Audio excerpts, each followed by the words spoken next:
राधे राधे। कैसे हैं आप लोग? आई होप अच्छे होंगे, मस्त होंगे, व्यस्त होंगे। मैं रुचिका रामाड़ी आपके बीच में आज उपस्थित हुई हूँ। आज है वट सावित्री की पूजा। तो जो सुहागन होती हैं वे अपने पति की लंबी दीर्घायु के लिए वट सावित्री का पूजा और व्रत करती हैं। वट सावित्री की पूजा करने से पति की दीर्घायु होती है, पति की दीर्घायु होती है, पति यशस्वी और आगे बढ़ते हैं। क्योंकि सावित्री जो थी वो पतिव्रता नारी थी। उससे हमें ये सीख मिलती कि अपने पति की सेवा से, पति को परमेश्वर मानने से उसका इस लोक में तो कल्याण हुआ, उस लोक में भी कल्याण हुआ।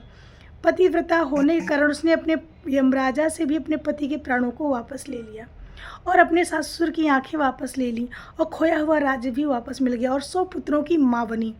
तो इतनी ताकत, इतनी सामर्थ होती है एक पतिव्रता नारी में कि वो भगवान से भी लड़ सकती है, यमराज जैसे से भी लड़ सकती है।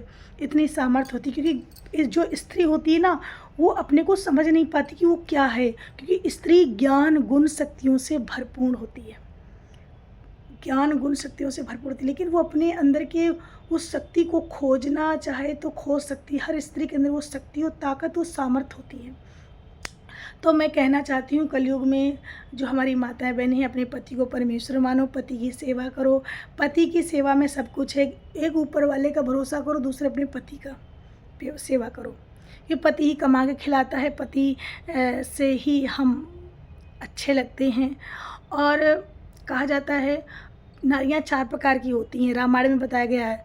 उत्तम के अस मन बस माही। जो उत्तम प्रकार की नारी होती है, उत्तम के अस बस मन माही, याद नहीं आ रहा। और उत्तम, सम, एक विषम। उत्तम प्रकार की नारी जो होती है वो पति के अलावा दुनिया में किसी को नहीं देखती है।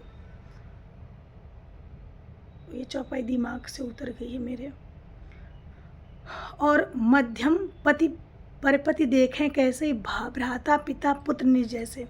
जो मध्यम प्रकार की स्त्री होती है वो अपने पति को तो पति के रूप में देखती है, पराये पतियों को देखती भी है तो भाई बहन पुत्र के रूप में देखती है। वो मध्यम प्रकार की स्त्री होती है। उत्तम, अब पहली चौपाई मुझे याद आ गई। उत्तम के अस बस मन माही, सपन्यों आन पुरुष जग नाही। उत्तम के अस बस मन माही और सपन्यों आन पुरुष जग नाही। जो उत्तम प्रकार की नारी होती है वो सपने में भी पराये पुरुष को नहीं देखती है। सपना देखती तो उस सपने में भी अपने पति के ही दर्शन करती है, दुनिया में किसी को नहीं देखती है, सपने में अपने पति को ही देखती है। वो उत्तम प्रकार की नारी होती है। आज के ज़माने में उत्तम प्रकार की नारी कौन होगा भाई? सपने में यहाँ तो कुंभ का मेला दिखाई देने लगे, है ना।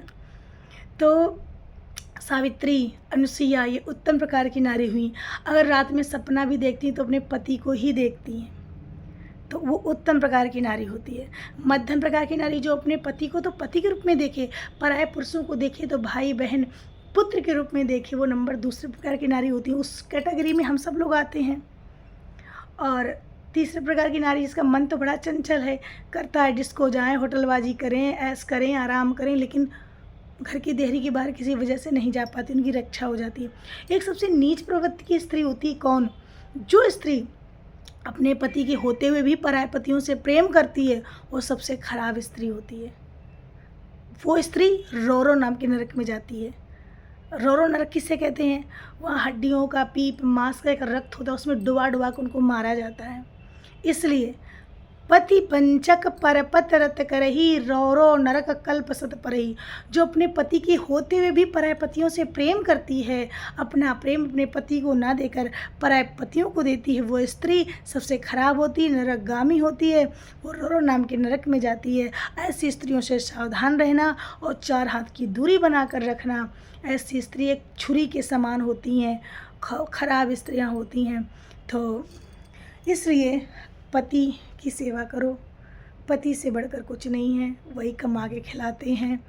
एक ऊपर वाला और एक नीचे वाला। ऊपर वाला ईश्वर, नीचे वाला एक जगतपति, एक संसारिक पति। तो दोनों पतियों के सानिध्य में रहो, जीवन सफल हो जाएगा। Thank you so much. Vat Savitri की हार्दिक शुभकामनाएं सभी को। आज सबका दिन मंगलमय हो। और मैं जा रही हूँ अब पूजा करने के लिए, और मैं सावित्री की पूजा कर आई हूँ, और मैं अपने घर में ठाकुर जी की सेवा के लिए जा रही हूँ। Thank you so much everybody.